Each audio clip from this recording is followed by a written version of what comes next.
Je vais vous parler aujourd'hui du règlement de copropriété, vaste sujet. Celui-ci est bien entendu régi par la loi 1800, mais il n'y a pas que ça, puisque la loi parle effectivement de la copropriété en général, mais le règlement de copro parle de la copropriété en particulier, c'est-à-dire tous les cas particuliers qui concernent une copropriété. En l'occurrence, elle définit ce que sont les parties communes et les parties privatives.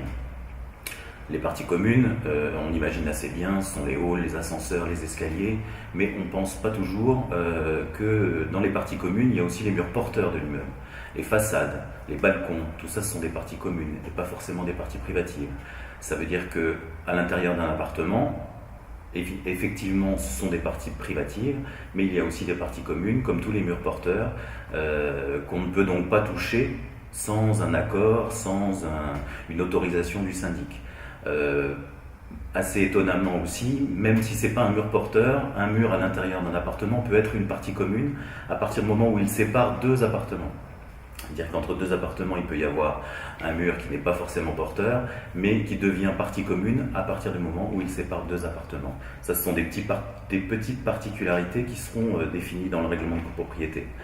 Dans ce règlement de copropriété, on va parler aussi des rôles de chacun.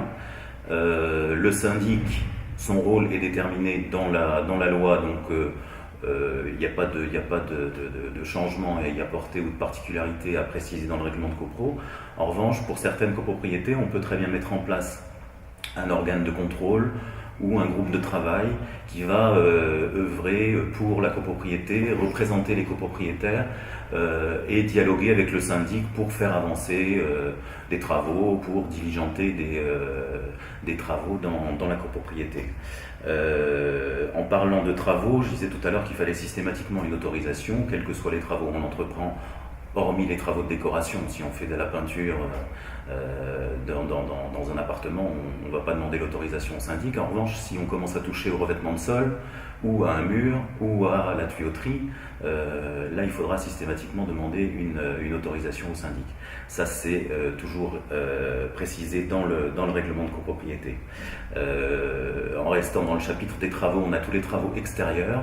À partir du moment où on touche à la façade, c'est aussi des parties communes, donc on ne peut pas faire ce qu'on veut avec ces fenêtres. On ne peut pas changer de couleur de fenêtre, ou changer de fenêtre, ou fermer un balcon, puisque tout ça c'est à l'architecte de l'immeuble de déterminer si oui ou non c'est possible, et toujours avec l'autorisation du syndic. Ensuite, c'est vrai que c'est la partie la plus importante dans la vie quotidienne d'une copropriété, c'est la vie en communauté. Et tout ça, c'est détaillé dans le fameux règlement de copropriété qui va établir quelles sont les relations entre les copropriétaires et notamment les relations de voisinage et de respect de la tranquillité, de la quiétude de la résidence, l'utilisation des parties communes, voilà, tout est toujours déterminé.